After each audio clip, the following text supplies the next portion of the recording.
এটা একটু গোষ্ঠ গোপাল দাস এই গানটাকে সারা বিশ্বে প্রচার করে দিলেন। একটু কথাটা মানুষকে মানব করে দিলেন। আর হবে না, পাবে না, এটাকে হবে না। তা ভাও পাগলার কাছে উনি একটু শাসিত হয়েছিলেন, তুই শালা আমার গান গাইবি। তাই আমি আজকে রাজাকে বলছি, এই পাগলের গানটা একটু ঠিক করে দিও, একটু এদিক ওদিক হয়ে গেলে। আবার পাগল বলতেন, বাবা গানই আমার শ্রেষ্ঠ সাধনা, অর্থাৎ গানই আমার দেবী মূর্তি, গানই আমার স্ফূর্তি। মায়ের হাত পা ভাঙলে যেমন আমার একটু কষ্ট হয়, সেই জন্য গানে যদি একটু এদিক ওদিক হয় তাহলে আমার একটু কষ্ট হয়। সুর যদি না জানো তুমি অন্য সুরে গাও, কিন্তু কথাগুলো ঠিক ঠিক দেখো। মানুষ আর মানব দুটো কথা বলতে কিন্তু তফাৎ আছে। মানুষ যার আছে সে হচ্ছে মানুষ, আর মানবের মধ্যে সেটা নেই। সেই জন্য পাগল ভেবে চিন্তেই মানুষ কথা ভেবেছে। আর কেউ যদি মানব বলে সেটা তার কথা ভুল হলো না, যেটা বলতে চেয়েছেন ঠিক আধটা তো হলো না গাওয়া। তাই আমি এই কথাটা একটু সংশোধন করে নিলাম, কারণ এটা বিশ্বের মানুষের কাছে যাবে, ভুল জিনিসটা যায় সেটা তো আমি চাইবো না। তা আমি সংশোধন সবাইকে উদ্যোগ করে দিলাম, নিজেকেও করে নিলাম, আপনাদের সবাইকে করে দিলাম। জয় বাবা। এরপরে মানুষই দেবতা হয়, হয় অবতার, ভবা কয়ে চোখ মেরেছে দেখো না। মানুষই দেবতা হয় অবতার। তুমি দেখতে পাচ্ছ না?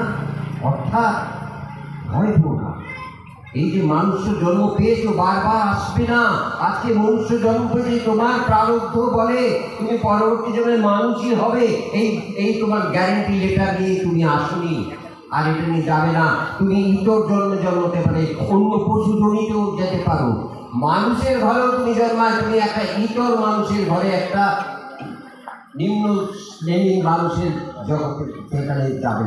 যার জন্য প্রারব্ধটা ভালো করো, বারবার আর আসা হবে না এমন মানুষ জন্ম। এই মানুষ জন্মটাকে ঠিক রাখার জন্য আমাকে সেই জন্য সাবধানে চলো মোর হও হুঁশিয়ার, বেলা তো ডুবিয়া যায় আসে অন্ধকার। মানুষই দেবতা হয়, হয় অবতার, ভবা কয়ে চোখ মেলে চেয়ে দেখো না। এই দেখো রামকৃষ্ণ বিবেকানন্দ মানি মা বলে ডাকবো। আমি যদি কৃষ্ণকে বাড়ি, আমি রাধারানীকে ডাকবো, কৃষ্ণকে ডাকবো। আমি বলতে কি ভগবান, ওরা তো রক্ত মাংসের মানুষ ছিল, ওরা তো তোমাকে পেয়েছে, আমিও তো রক্ত মাংসের মানুষ, আমি তো ভুল করতে পারি। আমি তো তোমার সন্তান, তুমি আমাকে কেন সংশোধন করতে দেবে না? তুমি আমাকে কৃপা করে, তুমি আমাকে জানিয়ে এসেছি, কিন্তু তোমার অন্তরে থেকে আলোকিত করে তিনি প্রকাশ হবেন, তাকে দর্শন করা। তাহলে আমরা কোথায় এলাম? অলঙ্কার, নম্রতা, ধৈর্য, সহ্য, ন্যায়, এবার সরলতা। ঠাকুর বাবা কথা বলতে, বাবা কোন লতা সুন্দর? এই যে লতা পাতা দেখি না, কোন লতা সবচেয়ে সুন্দর? সরলতা, সরলতা, অকপট, সোজা। সোজা সোজা মানে কি? সোজা তার চরণে সাষ্টাঙ্গে সোজা। এই যে সোজা কাঠ, সোজা কাঠে হারমোনিয়াম হয়েছে, সোজা কাঠে চেয়ার টেবিল তৈরি হয়। আর বাঁকা কাঠ যদি তোমাকে দেওয়া যায়, তাতে কিছু ফার্নিচার তৈরি হবে? হবে না। কি হবে? বাঁকা কাঠে শ্মশানে অহংকার করাতে লাগে। মানুষের যে অহংকার, এটা আমার সেটা আমার, যখন দেহটা পড়ে যে অহংকার করাতে ওই বাঁকা কাঠ লাগে। ওই দেখো শ্মশানে কিংবা নিশি দিনে পুড়িতেছে মানবের যত অহংকার। কালী বলো, কালী বলো মনটি আমার। আবার কখনো কখনো কেউ হরি বলো, হরি বলো মনটি আমার বলো। এই কদিন মানে আমার জন্মদিন, সেখানে পূর্ণদাস বাউল আসবে, এবং পূর্ণদাস বাউল আবার তার কাছে পারমিশন নিয়েছিলেন বাবা পাগলার কাছে, তুমি বলো আমার হরি বলো, হরি বলো মনটি আমার দাঁড়িয়ে দাঁড়িয়ে। আচ্ছা গাছ তোকে মন করছে কি কালী চেয়ে কৃষ্ণ, কৃষ্ণ কালী শিবরাম, ভিন্ন কবু নয় এরা, মনের বিকার সব একাকার, বোঝে না যারা আঁকি হারা। হোক না কালী বলো, কালী বলো। হ্যাঁ, এই কালীর কথা বলছে। একজন দক্ষিণেশ্বর মন্দিরে আমি গুরুদেব ভবাপাটাকে নিয়ে গেছি। ওটা আজকে 50 বছর আগেকার কথা। দক্ষিণেশ্বর কালী মন্দিরে সেখানে তিনি আমার কোলে বসেছেন, তিনি আমার চেয়ারে ফেয়ারে বসতেন না, তিনি ভক্তের কোলে বসতেন।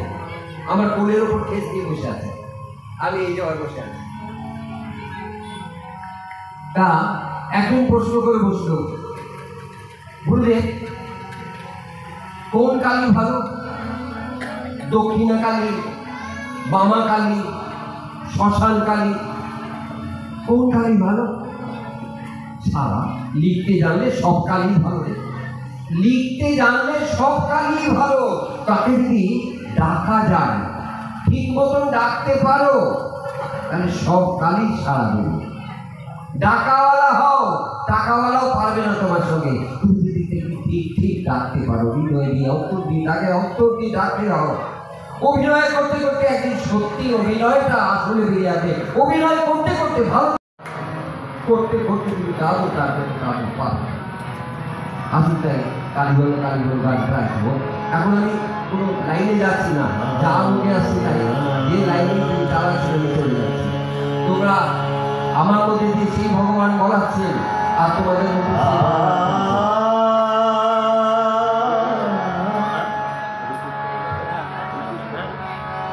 কালী বলো কালী বলো বলো কালী বলো কালী বলো কালী বলো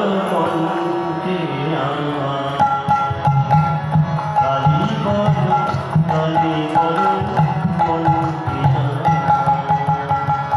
হাসি মাথা বদনে চলো চলো হাসি মাথা বদনে চলো চলো আনন্দ কাননে প্রচয়নি কালী বলো কালী বলো মন প্রিয়া কালী বলো কালী বলো মন প্রিয়া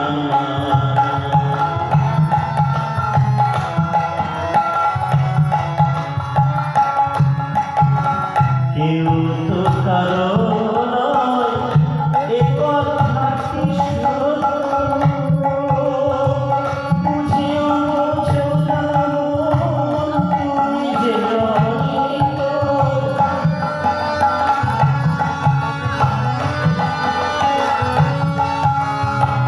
কেউ তো কারো নয়, এ কথা কি সত্য? বুঝিও বোঝো না তুমি যে রহিত। ওই দেখো শ্মশানে কি বানিয়েছি, ওই দেখো শ্মশানে কি বানিয়েছি, ঘুরিতেছে মনে যতই অহংকার। মানুষ হয় না, মানুষের অহংকার করে। কালী বলো কালী বলো মন প্রিয়া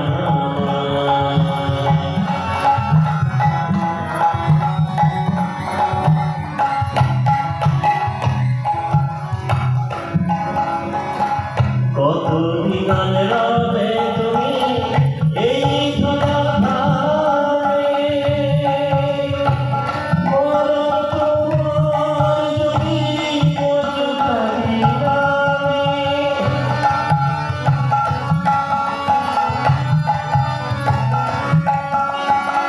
কতদিন রবে তুমি এই ধরা ধারে, মরণ তোমার যদি পচুকারি গানে। ভগবান কহে প্রাণ থাকিতে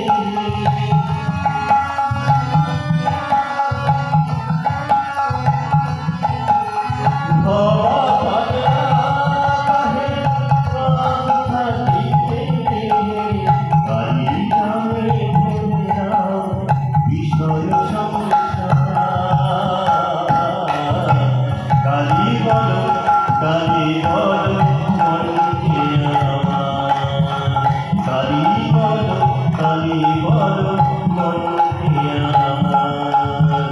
হাসি মাথা বদনে চলো চলো নয়নে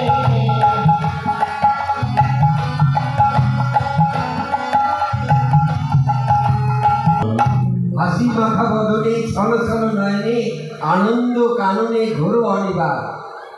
আনন্দ কাননে ছল ছল নয়নে ঘোর অনিবার। খালি হলো কালি হলো বলতে আমার। কেউ যদি হরিকে মানে হরি বলো বলতে আমার। এই যে অলঙ্কারগুলো হলো, এই পরের অলঙ্কার কি? সব। সব অর্থাৎ ইংরেজিতে কথা আছে honesty is the best policy. কইতে শিখো সত্য কথা, এটি যদি হয় তোর মরণ, অমর ফুলের রইবি গাথা। মিথ্যা কইতে কইতে কইতে যখন গেল ভরে, অর্থাৎ সত্য কথা কইতে কইতে জীবন খেয়েও বাঁচে তারা, তাদের জীবন যায় না বৃথা। অর্থাৎ তাদের জীবন বৃথা। এই যে কৃষ্ণরাম হরিনাম করতে করতে চৈতন্য মহাপ্রভু চলে গেলেন, সত্য এর থেকে তিনি সরে যাননি, তাকে মৃত্যুকেও বরণ করতে হলো। যীশু খ্রিস্ট, তাকে বলা হয়েছিল তুমি তোমার পিতা, তিনি ভগবানকে পিতা বলতেন। তুমি পিতা বলা ছেড়ে দাও, তোমার ভগবান পিতা হয় না, তুমি ছেড়ে দাও, তাহলে তোমাকে ছেড়ে দেবো। কিন্তু না, তিনি ক্রুশবিদ্ধ হয়ে গেলেন। তবু কিন্তু তার সত্য থেকে সরে দাঁড়াননি, তা কিন্তু ক্রুশবিদ্ধ হতে গেলে তুমন কেউ বাঁচে তারা বাঁচলো কি করে? যীশু খ্রিস্ট কতদিন বাঁচবে? কিন্তু তারপরে দেখা গেল কিছুদিন বাদে তিনি তার সারা জীবন তিনি অমর হয়ে গেলেন। যতদিন সভ্যতা বেঁচে আছে তিনি বেঁচে আছে, যতদিন সভ্যতা বেঁচে রামকৃষ্ণ, বিবেকানন্দ, বাবা পাগলা এরা সব বেঁচে আছে, এরা সত্য থেকে সরে যাননি। নানাভাবে অত্যাচারিত হয়েছে, সত্য থেকে সরে যাননি। সনাতনীরাও সত্য থেকে সরে যাননি, কিন্তু সনাতন ধর্ম চিরকাল আছে, কত অত্যাচার তাদের উপর যাচ্ছে না। তাই এই সব, তবে আবার একটা জায়গায় তিনি খুব সুন্দর কথা বলছেন, সত্য মিথ্যা তারই সৃজন, ঠিক বোঝো যদি বোঝার মতো। সত্য আর মিথ্যা তারই সৃজন, অর্থাৎ কত মিথ্যা দিয়েও সত্যের সৃষ্টি করা যায়। কখনো কখনো দেখা যায় যে একটা মিথ্যা দিয়ে সত্যকে, ধরুন একটা আমি ছোট্ট একটা উদাহরণ দিচ্ছি। একজন পাড়াতে গোলমাল হচ্ছে, ছোটাছুটি হয়েছে, লোডশেডিং, অন্ধকার হয়ে গেছে, তার মধ্যে একজন তাড়া দিয়ে একজন বাড়িতে ঢুকে গেল, মাসিমা আমাকে বাঁচান, মাসিমা আমাকে বাঁচান। খাটে তলায় মাসিমাকে উঠিয়ে দিলেন, জানেন তার পেছনে দুর্বৃত্ত আছে, তাকে মেরে ফেলবে। মাসিমা কোনোদিন মিথ্যা কথা বলেন না, তিনি ধার্মিক। পাড়ার লোকের বলে, মাসিমা এখানে কেউ ঢুকেছে? বলে না, তোরা ভুল দেখেছি, যা ওদিকে যা, এদিকে কেউ ঢোকেনি। কারণ মাসিমা মিথ্যে কথা বললেন না, সত্য কথা বললেন, একটা মিথ্যা দিয়ে সত্যের সৃষ্টি করলেন। তাহলে সত্য মিথ্যা তারই সুযোগ। প্রয়োজনে মানুষের জীবন বাঁচানোর জন্য যদি মিথ্যার আশ্রয় নিতে হয়, সেটাও নেবে, সেটাও সত্য হবে। সত্য মিথ্যা তারই সুযোগ, ঠিক বোঝো যদি বোঝার মতো। এই কথাটা আমি সময় কম, সেজন্য গান দিয়ে আমি বোঝাচ্ছি না, নাহলে গান হতো। এর পরের অলঙ্কার হচ্ছে আনন্দ। তিনি বলছেন, আনন্দ করো মন, আছো তুমি যতক্ষণ ভবা পায় চলেছে মরণের দিকে। অর্থাৎ তুমি মরণের দিকে যাচ্ছ, তাই আনন্দ করো। এই বড় অদ্ভুত কথা। আমাকে আপনারা বলবেন কি বলছেন মশাই, আমি মরণের দিকে যাচ্ছি, মৃত্যুর দিকে যাচ্ছি, আর আমাকে বলছেন আনন্দ করো মন, আনন্দে থাকবো। হ্যাঁ, আনন্দে থাকবো।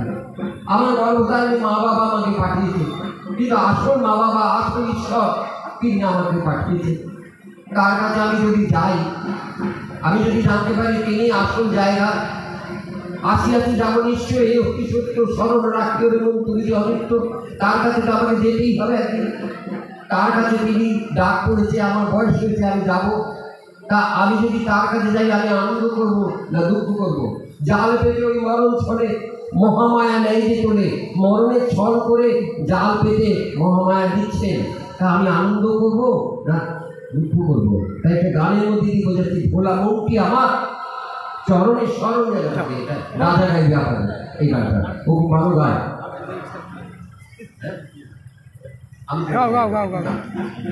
ভোলা মনটি আমার চরণের স্মরণ যেন।